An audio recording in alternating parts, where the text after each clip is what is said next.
este video veremos cómo se realiza un ensayo triaxial no consolidado, no drenado a humedad natural, empezando por la recepción de la muestra, la cual se extraerá del tubo Shelby con el siguiente dispositivo a través del giro de la manivela.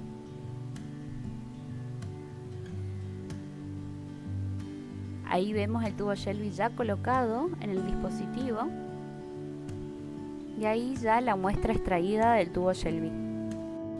Lo que estamos observando ahora es la tapa de la cámara, que tiene una goma para asegurar el cierre hermético con el cilindro acrílico. Este es el manómetro para medir la presión interna y este es el flexímetro para medir la deformación de la probeta.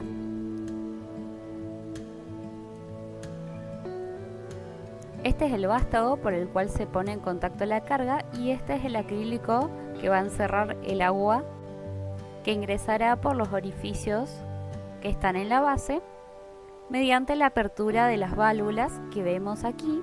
Va a subir el agua y va a inundar la cámara. Tiene distintas válvulas, como se puede ver, que se van a abrir y cerrar de acuerdo a cómo queramos regular la presión interna. Y aquí tenemos la válvula superior, en la cual se regulará también la entrada y la salida del agua. Estos son los cabezales que sujetarán la probeta. Podemos ver la cabeza y el pie, que tiene una rosca para poder fijarlo a la base. Esa es la cabeza. Y en la otra mano tenemos el pie. Aquí podemos ver otro tipo de cabezales con piedra porosa y con la manguera para poder permitir la saturación de la muestra cuando se hace saturada, no como en nuestro caso que lo hacemos a humedad natural. Se puede ver la piedra porosa en ambos extremos. Ahora procederemos a tallar la probeta, que debe tener una relación 2:1, 2,5:1 y un diámetro entre 4,5 y 5 centímetros y de 10 a 12 centímetros de altura, respetando las relaciones anteriormente dichas. Este es el pie de nuestro cabezal, que tiene la rosca que coincide con la base para poder fijar la probeta, que una vez tallada vamos a proceder a colocarla entre ambos y a continuación deberemos recubrirlas con un forro para que no se moje la probeta, ya que estamos haciendo el ensayo a humedad natural. Este es el forro que se le pone a la probeta para que no se moje. Con cuidado lo vamos a colocar y le vamos a poner una goma para sellarlo y que no le pueda ingresar el agua a la probeta. Luego vamos a colocarle también una goma encima. Con cuidado ponemos la probeta y vamos desarrollando poco a poco hasta llegar a la parte superior.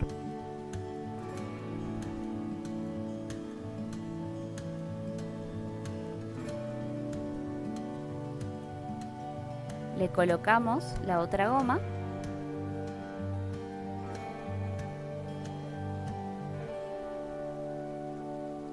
y envolvemos para que luego pueda hacer un buen contacto con el vástago. Vamos a fijarlo a la base.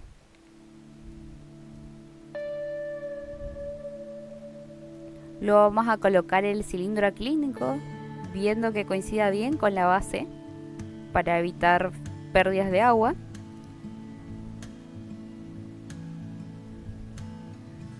Colocamos la tapa y vamos a levantar el vástago para que no entre en carga la probeta antes de tiempo.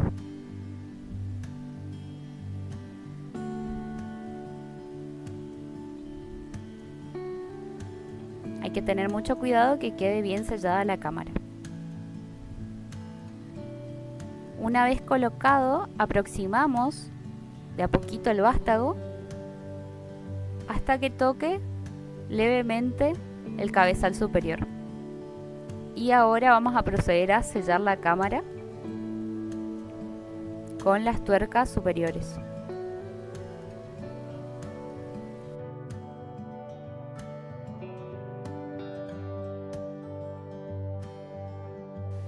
Ahora vamos a colocar la manguera a la parte superior de la cámara, que tiene una entrada. se le pone su válvula y luego se engancha a la parte inferior otra manguera que irá conectada a una canilla que está adaptada. Sin embargo, previamente a eso se la va a colocar un cilindro metálico que se va a llenar de agua con esa canilla adaptada, a la cual se le va a inyectar presión con aire comprimido. Por ello el cilindro debe estar recto, así le inyecta agua a la cámara y no aire.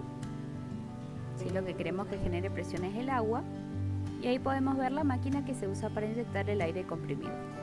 Entonces el agua va a pasar por el cilindro metálico, luego a través de la manguera va a entrar la cámara triaxial y mediante la válvula se va a ir regulando la presión que se va a poder observar en el manómetro. La presión que solemos usar es de 0,5 kilogramos por centímetro cuadrado y vamos haciendo el salto de 0,5 en 0,5.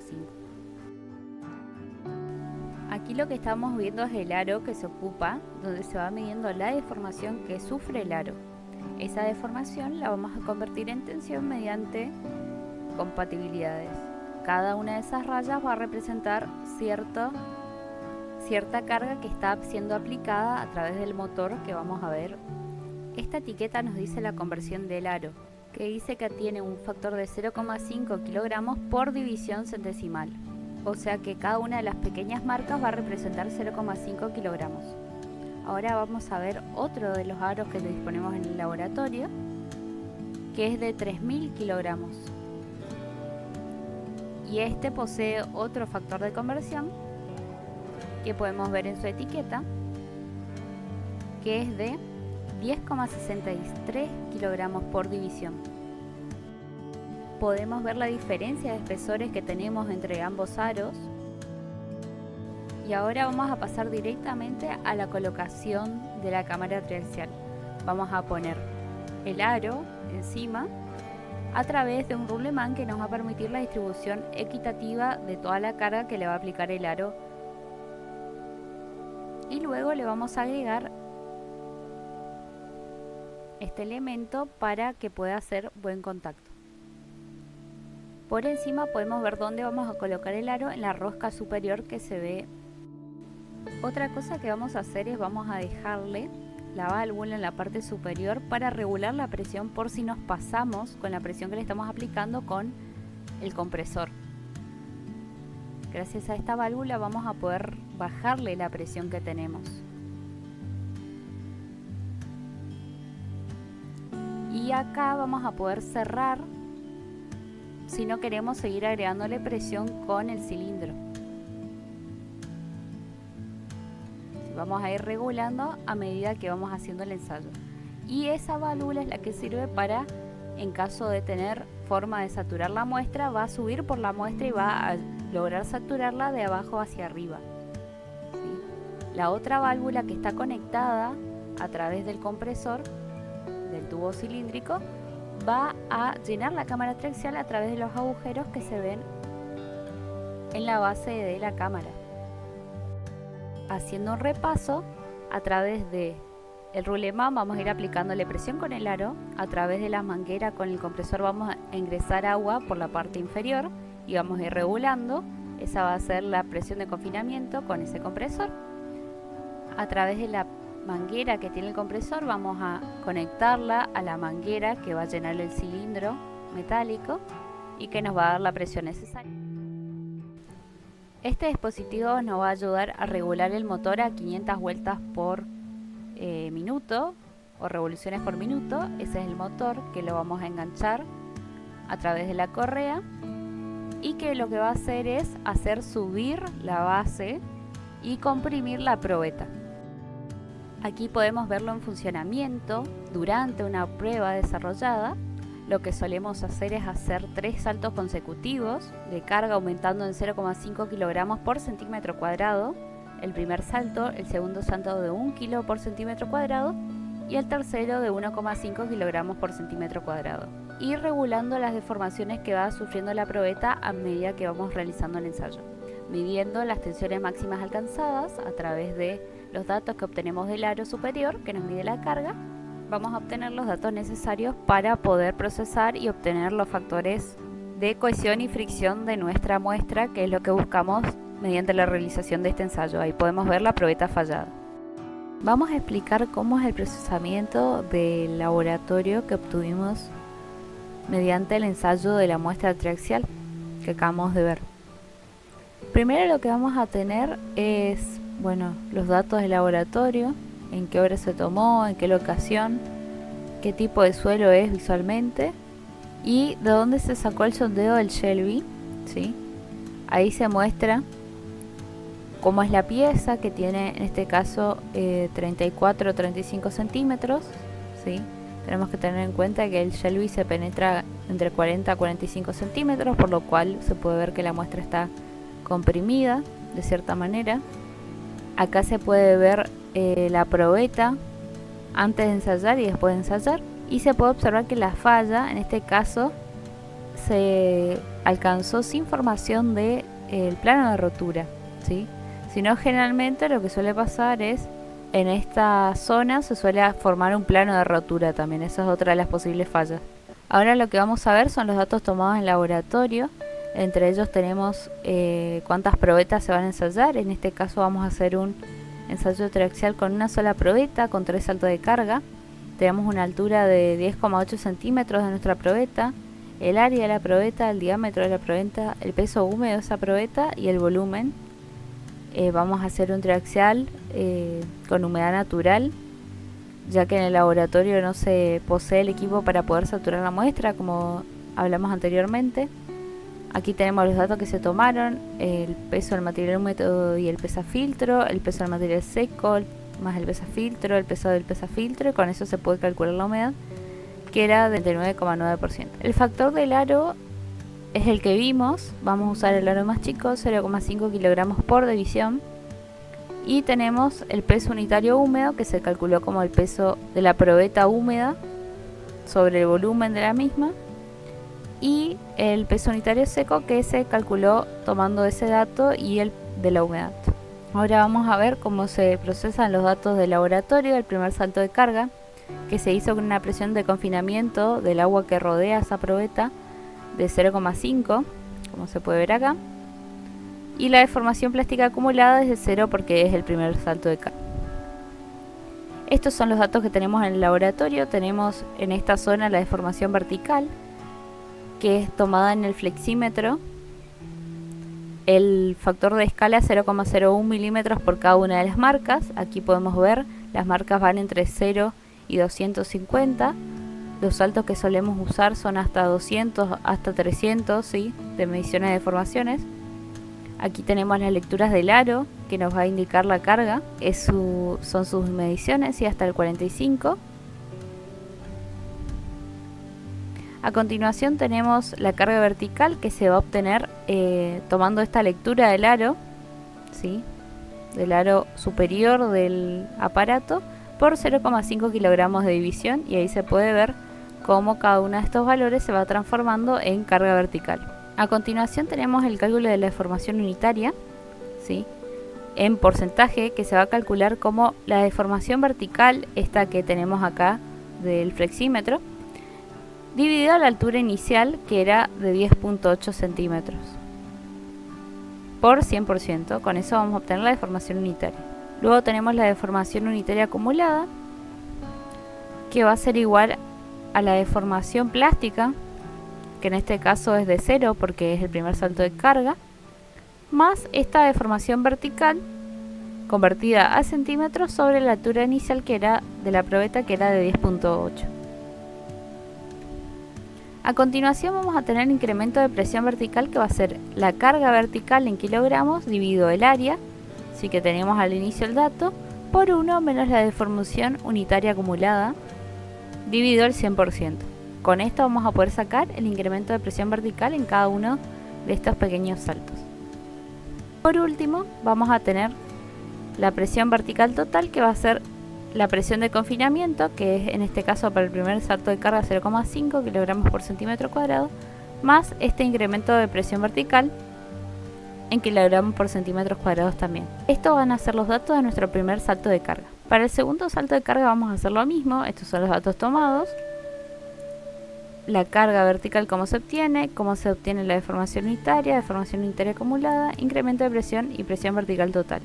Lo que podemos observar es que para el segundo salto de carga lo que tenemos es una presión de confinamiento de 1 kg por centímetro cuadrado, si subimos 0,5 kg por centímetro cuadrado, y lo que vamos a tener acá es una deformación plástica del otro salto de carga, que si se acuerdan, la máxima era 250, ¿sí?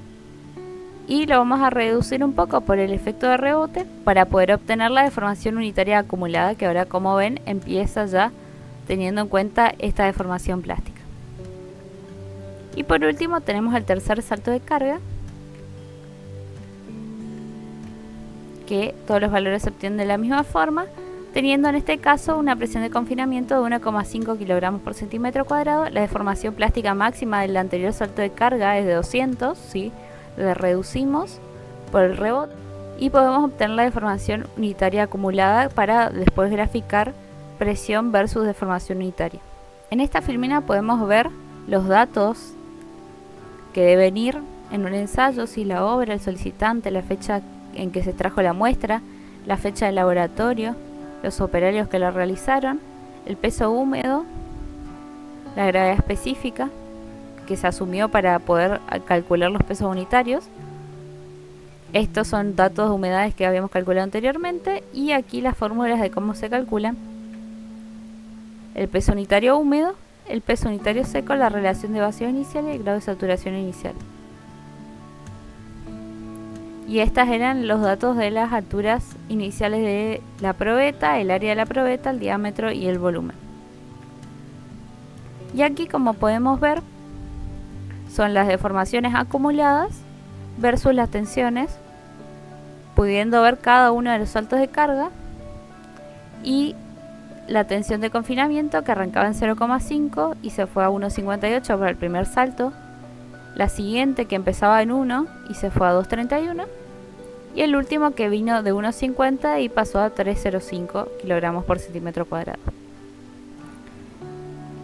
Teniendo los datos de deformación unitaria sin acumular y las presiones verticales totales que tenemos, lo que podemos hacer es analizar esos datos para hacer los cálculos del phi y c. Con la primera carga podemos evaluar que la presión de confinamiento era 0,5, para la segunda carga era 1 y para la tercera carga era 1,50. Y lo que podemos sacar de acá de estos gráficos, de esta tabla, es cuál fue la presión máxima. En este caso fue 1,58, para la segunda fue 2,31 y para la tercera 3,04. Por ende, el incremento de presiones se va a calcular como la presión máxima menos la de presión de confinamiento. Luego tenemos el ángulo de fricción, que lo que vamos a hacer es ir calculando un phi entre las distintas cargas, y que estos datos van a formar el círculo de Morse. Con el primer dato de presión y con el último vamos a poder ir graficando nuestros círculos, que ahora vamos a ver. Esta es la ecuación para calcular el phi. En este caso, para el primer salto se calcula el phi entre el primer círculo y el segundo. Para el segundo salto se calcula el phi entre el segundo y el tercero, y para la tercera carga se calcula entre el primero y el tercero, como para tener un rango de ángulos de fricción interna. Lo mismo vamos a hacer con la ecuación, ¿sí? Acá está la fórmula de cómo se va a calcular la ecuación, teniendo en cuenta también una interpolación entre ambos, y acá tenemos el dato de cuál va a ser nuestro ángulo de fricción interna medio y nuestro C medio también. Estos, por supuesto, salen de estos círculos, ¿sí?, que vamos a graficar, y trazando una tangente a todos los círculos vamos a poder obtener la cohesión, que sale de medir dónde se intersecta esta línea de rotura con la tensión de corte que está en este eje, y acá tenemos la tensión axial, ¿sí? Esto nos va a dar el C, que es de 0,347, es un C promedio, como dijimos. Y luego, midiendo el ángulo de la inclinación de esta línea, vamos a obtener nuestro ángulo de fricción interna, que son los dos parámetros que nos van a definir la resistencia de nuestro suelo. Aquí tenemos un resumen de las tensiones de confinamiento y las tensiones máximas que se usaron para graficar los tres círculos. Y con esto concluimos el análisis de los datos de laboratorio.